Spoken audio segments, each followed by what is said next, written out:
নমস্কাৰ বন্ধু বান্ধৱীসকল সকলোকে স্বাগতম জনাইছো আজি এটা নতুন ভিডিঅ' লৈ আজি সন্ধিয়া বহুকেইটা গুৰুত্বপূৰ্ণ খবৰ লৈ আহিছো ভিডিঅ'টো প্ৰথমৰ পৰা শেষলৈ চাই থাকিব আহক আমি ভিডিঅ'টো আৰম্ভ কৰোঁ শুক্ৰবাৰে ঘোষণা হ'ব হাইস্কুল শিক্ষান্ত আৰু অসম হাই মাদ্ৰাছা 2021 বৰ্ষৰ পৰীক্ষাৰ ফলাফল পুৱা 11 বজাত ঘোষণা কৰা হ'ব এই ফলাফলসমূহ এইবাৰ মেট্ৰিক পৰীক্ষাত অৱতীৰ্ণ হৈছিল মুঠ 4,26,553 জন পৰীক্ষাৰ্থী ইফালে হাই মাদ্ৰাছাত 12,275 জন পৰীক্ষাৰ্থী অৱতীৰ্ণ হৈছিল প্ৰাৰ্থীসকলে তেওঁলোকৰ মাৰ্কশ্বিটসমূহ ডাউনলোড কৰিবলৈ সেৱাই দিছে বহুকেইটা ৱেবছাইট দ্বিতীয় খবৰটো হৈছে জামাইকাৰ বক্সাৰক পৰাস্ত কৰি কোৱাৰ্টাৰ ফাইনেলত প্ৰৱেশ ভাৰতীয় বক্সাৰ সতীশ কুমাৰে টকিঅ' অলিম্পিকৰ সপ্তমটো দিন ভাৰতৰ বাবে অতি ভাল পৰিলক্ষিত হৈছে ইতিমধ্যে বক্সিঙত কোৱাৰ্টাৰ ফাইনেলত স্থান লাভ কৰিছে সতীশ কুমাৰে 21 কেজি শাখাত 91 কেজি শাখাত কোৱাৰ্টাৰ ফাইনেলত প্ৰৱেশ সতীশ কুমাৰৰ জামাইকাৰ বক্সাৰ ৰিকৰ্ডক পৰাস্ত কৰিলে ভাৰতীয় বক্সাৰগৰাকীয়ে অলিম্পিকত এইবাৰ বক্সিঙতো ভাৰতে মেডেল অৰ্জনৰ আশা আৰু অধিক বৃদ্ধি পাইছে তৃতীয় খবৰটো হৈছে অসম মিজোৰামৰ বিবাদমান সীমান্তৱৰ্তী অঞ্চলৰ দায়িত্ব ল'লে CRPFে কেন্দ্ৰীয় গৃহ মন্ত্ৰালয়ৰ হস্তক্ষেপত অসম মিজোৰাম বিবাদমান সীমান্তৱৰ্তী অঞ্চলৰ দায়িত্ব লৈছে কেন্দ্ৰীয় সংৰক্ষিত আৰক্ষী বাহিনীয়ে CRPFৰ মহাপৰিদৰ্শক সৰবজিৎ সিং আৰু সহকাৰী অধিনায়ক SK বাসু সীমান্তৱৰ্তী অঞ্চলত উপস্থিত হৈ বুধবাৰে এই অঞ্চলটোৰ দায়িত্ব গ্ৰহণ কৰে CRPFৰ উচ্চ পদস্থ বিষয়া দুজনে দয়াপুৰত থকা CRPFৰ শিবিৰত পৰিস্থিতিৰ সন্দৰ্ভত পৰ্যালোচনা কৰিবলৈ এক উচ্চস্তৰীয় বৈঠকতো মিলিত হয় অসম মিজোৰাম সীমান্তৱৰ্তী অঞ্চলৰ অসম আৰু মিজোৰামৰ দুয়োজন ৰাজ্যৰ বিবাদমান অঞ্চলৰ পৰা সংশ্লিষ্ট ৰাজ্য আৰক্ষী বাহিনী আঁতৰাই পঠোৱা হৈছে CRPFে এই অঞ্চলটো সম্পূৰ্ণৰূপে নিজৰ নিয়ন্ত্ৰণত ৰাখিছে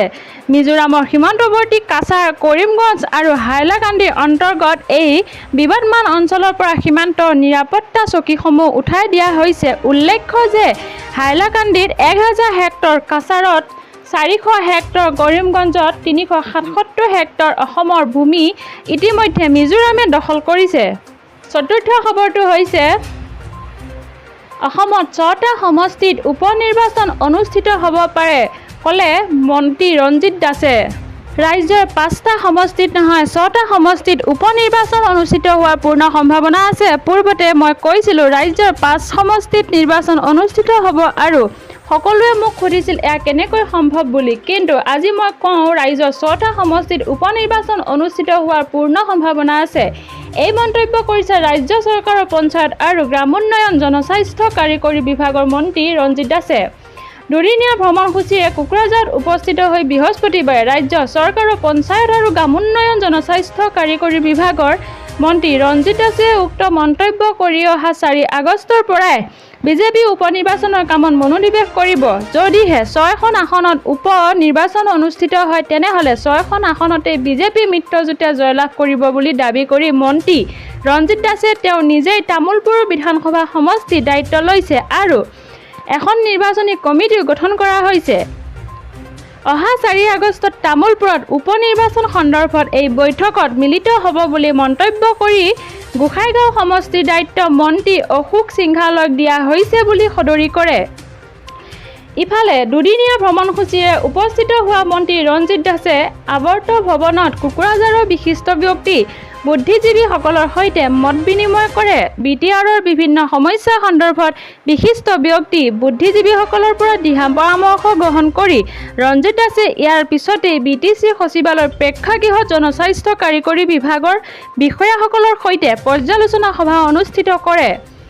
জল জীৱন আঁচনিৰ অধীনত অহা 2024 চনৰ ভিতৰত গ্ৰাম্য অঞ্চলত 53 লাখ লোকক খোৱা পানীৰ যোগান ধৰিব বুলি মন্তব্য কৰি মন্ত্ৰী ৰঞ্জিত দাসে কেন্দ্ৰীয় চৰকাৰৰ আঁচনিসমূহৰ সঠিক ৰূপায়ণত গুৰুত্ব আৰোপ কৰে